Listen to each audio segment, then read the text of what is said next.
Hello everyone and welcome back to round 7 of the Isle of Man International Chess Tournament. So before beginning this video, I would like to apologize if I sound a bit funny because I'm currently having a sore throat, so I hope you can bear with that. So one of the more interesting games from the round was played between British Grandmaster Michael Adams and Indian Grandmaster Abhijeet Gupta. So both players on 4.5 heading into this game. Adams with the white pieces, he opens with e4.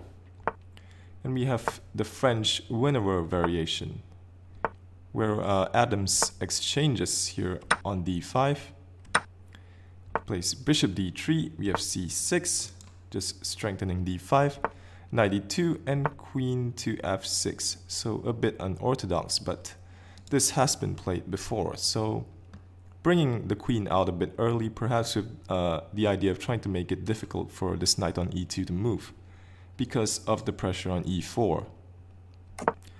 Also here, I forgot to mention that since this knight is not on f3, white doesn't have bishop g5 to harass the queen. So Adams castles, we have a knight to e7, and knight to g3. So this can be taken, but this is very risky for black, because white goes knight to b5, and here if that is taken, then bishop b5 check, and white wins the queen.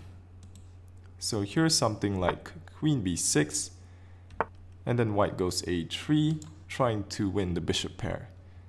So after that is taken, white gets nice play because of the two bishops, and also white's because of black's weak king. So if black castles here, then white's moves are very free-flowing. Queen to h5 is coming, also bishop to e3.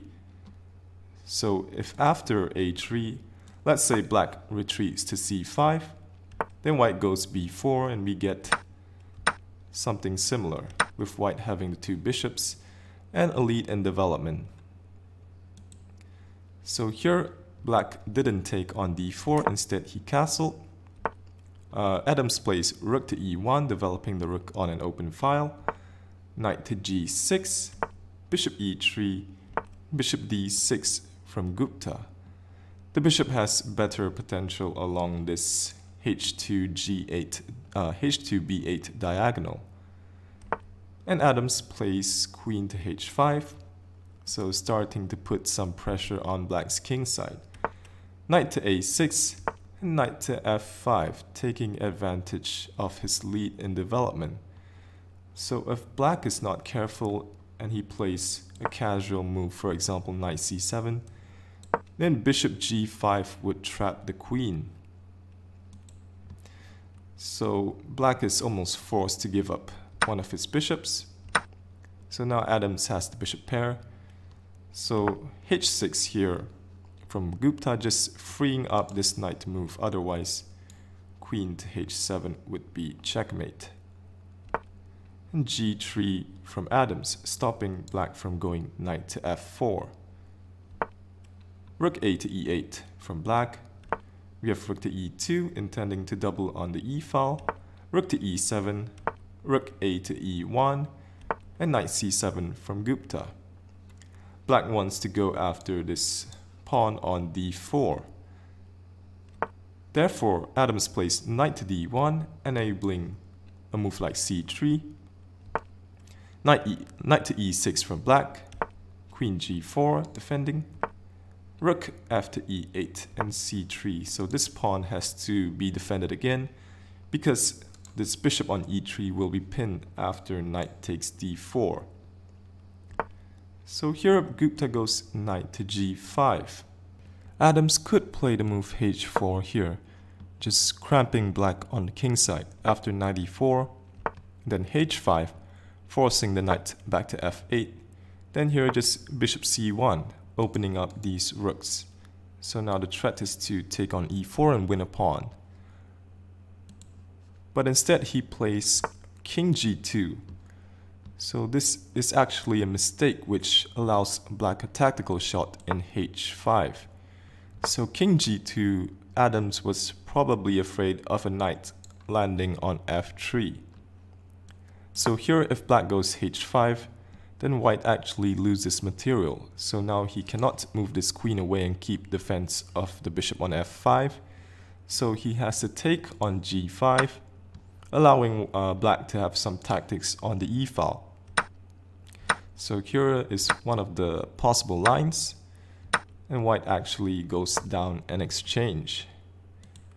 So here, if instead of bishop takes, if queen takes, then the same thing happens. Black takes on e2, and white is down and exchange.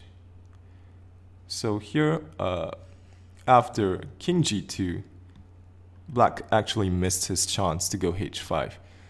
Instead, he went knight to f8, and Adams realizes his mistake immediately and drops the bishop back. Bishop d3, and queen e6 from Gupta. Black offers a queen trade. Adams declines, he plays bishop f5, queen f6, and here h4. Knight to e4. So the idea of h5 on the previous move isn't possible now because simply queen takes and white can recapture with the pawn. So after knight e4, queen f3 from Adams. So he is prepared to play bishop takes e4 followed by queen takes f6 to double black's pawns and play a slightly better endgame. So here knight to g6 from Gupta, and this is probably an inaccuracy because black loses a tempo. After bishop takes e5, rook takes e5, queen takes f6. Here h5, and the knight has to go back to the f8 square. If it goes to h8, well, then it's just simply trapped there for a long time. So black loses a tempo here, and because of that, white can play king to f1, freeing up this bishop to move, and now bishop takes h6 becomes a threat. Therefore, black defends that with king to h7, and Adams decides that it's time to trade the rooks now. Bishop d2, and the rooks are traded off. Knight e6 from Gupta, and knight to e3. And because of that extra tempo, white is now threatening to go knight f5, which would severely tie black down to the defense of this h6 pawn. White is already significantly better. Black goes knight to g7, attacking this pawn on h5, and g4 from white. It seems like black has managed to cover this f5 square with his knight on g7, but black's king is miles away from the queen side, and if black sits around and waits, white is simply going to play, for example, if black goes bishop c7, king to d3, white will shift his focus on the queen side, and black is in big trouble. Well, he already is in big trouble anyway here, and he plays f5, which gives up a pawn, but these pawns are doubled. And here another inaccuracy from black, f6. This is a mistake because now this locks up the pawns on the king side, and white only needs to worry about making progress on the queen side now. Black has no counterplay on the king side. Adams plays a4, starting to advance on the queen side. King g7 from Gupta, so black wants to get his king over to the king side as well. King d3 and bishop to f8, so he needs to defend this pawn, otherwise if king f7, simply bishop takes h6. So bishop f8 defending the h6 pawn, and c4. White is just going to try and break through on the queen side, and this is looking rather bleak for Gupta. He plays king to f7, b4, king e8, black tries to get his king over to defend, and here b5. So here c takes b5 would be a bad idea, because after the recapture this pawn is hanging, so if d takes c4, king takes c4, the white king now has a clear path into the position. Also white has this dangerous pass pawn. So Gupta goes king d7, we have king c3, king c7, king to b3, and king d7, so black can only sit and wait. So here one idea for white is to go c5, just blocking this bishop, so enabling white to go king to b4 on the next move, and he will soon manage to break through on the queen side, and also having this extra pawn to waste a tempi on is always a nice luxury. But Adams plays bishop f4, which is also a good idea, threatening bishop to b8, therefore king to c8, and bishop g3. So now Adams tries to put black in Zugzwang. Bishop f8, and now bishop to f4. So here if he goes bishop g7, then now the white king can go to b4 because the bishop no longer guards that square. So here Gupta plays king to d7, and now b8 is no longer guarded. Adams goes bishop b8, forcing a6, and now he gets in c5. So here if black is not careful and plays bishop to e7, then after a takes b6, here king b4 trying to go after this pawn on a6, and if king c8 preparing to go to b7, then here bishop d6. So if that is taken, c takes d6, so this pawn is, black cannot go king b7 and expect to defend this pawn because of white's d pawn.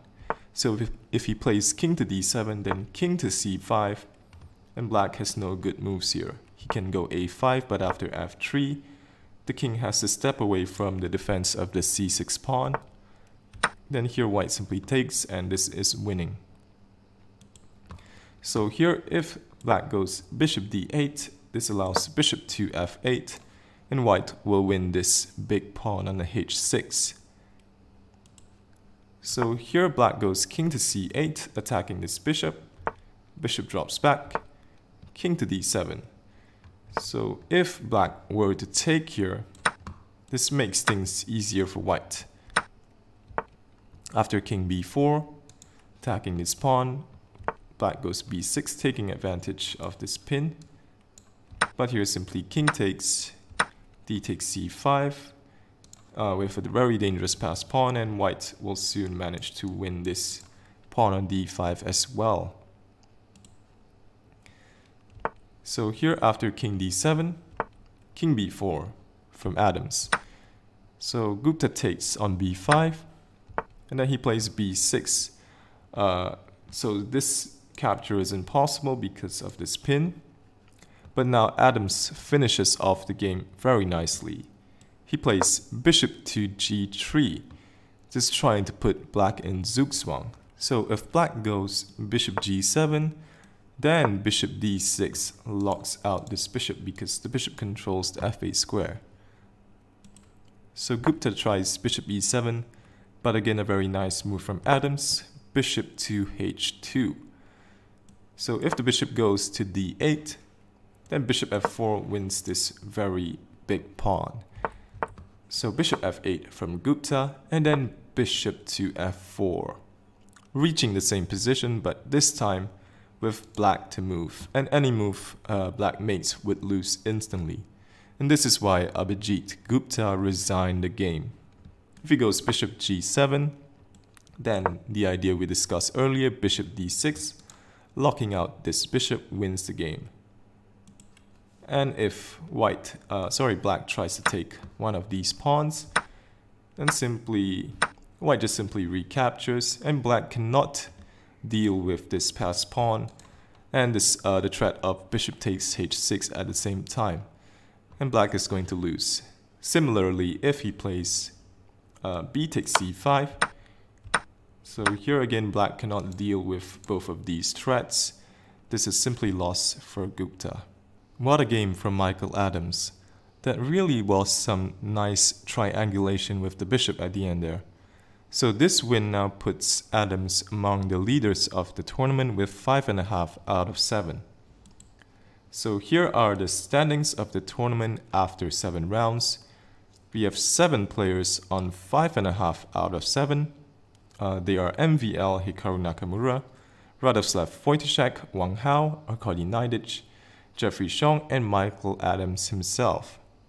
So 2 more rounds to go. Stay tuned for more action. If you enjoyed the video, feel free to share, like, and subscribe. Thank you for watching and have a great day.